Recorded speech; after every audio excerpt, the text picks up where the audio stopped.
let Rotus Oddiri worry about artificial intelligence. Yes, so now for global business updates, Rotus Oddiri joins us. Good morning, Rotus. Good morning, Dr. Bati. Good morning, Vimbai. Good morning, Rufai.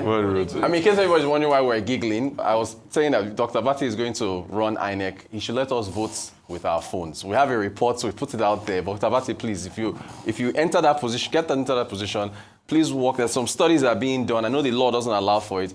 Let Nigerians vote with their phones. In the comfort of their home, the technology is there. If you can transfer money with your phone, you can vote with your phone. So please. I can assure you, I will fulfill my mandate. If I'm choosing as an example, I will fulfill my mandate. On the technology part, yeah. I can't trust adoption by Dr. Abati. But he's open to it. You can't say people should vote by technology for someone that still writes check. He has to major. I know, Dr. Abati he still has his old school ways, but he likes tech, and I trust Dr. Abati will deliver. He will deliver the mandate. All right, very quickly, let me run through what to watch this week. Governor Bailey of the Bank of England will be delivering a speech at the London School of Economics today. We'll see what he says.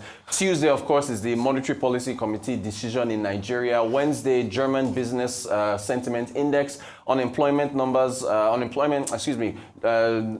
jobless claims from the US on Thursday. Friday, Dr. Bati's favorite index, PCE, for August in the United States. China has kept its loan prime rates in place for the fourth month in a row. 1 year that affects, businesses. 5 year that affects mortgages, 3%, 3.5. No change since, of course, the U.S. cut rates. Javier Milei is facing some issues in Argentina.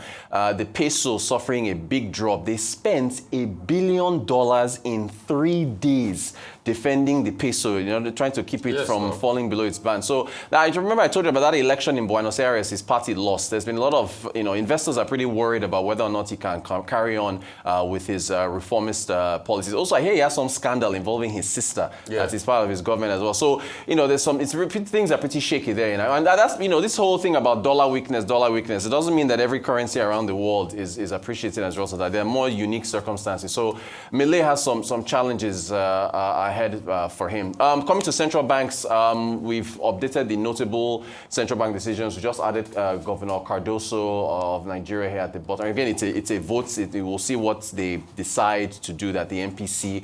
I think they will likely hold, but then there's been a lot of talk about getting a cut. Dr. Muda Yusuf, of course, of the, so 302nd meeting, MPR is at 27.5, so as viewers know. August headline came in at 20.12, fifth month in a row of deceleration. And the exchange rate closed at 1,487 on Friday. So that, of course, has been, you think it will cut, eh? So this is the exchange rate. It's been appreciating since the beginning of the month. Started at 1,526, now 1,487. Dr. Muda Yusuf's the Center for the Promotion of Private Enterprise, put out a note over the weekend.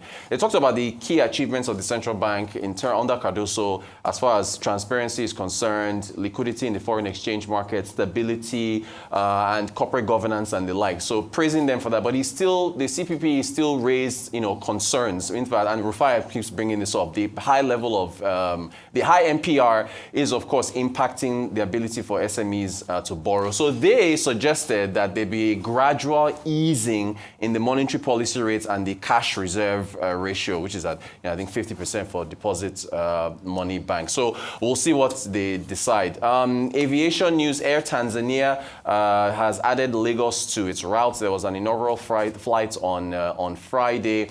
And I think you still need, visas to go there, but it's like a 7 to 10 day process.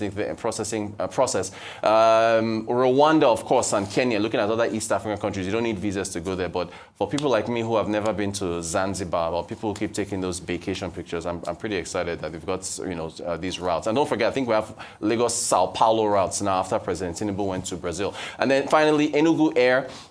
Governor Omba says they want to add another 6 aircraft by the end of the year. It looks like when you look at the diaspora and the number of people who fly into Lagos and then fly to the east, they want to capture that market ahead of Christmas. So they're hoping to get those other extra aircraft by the end of this year.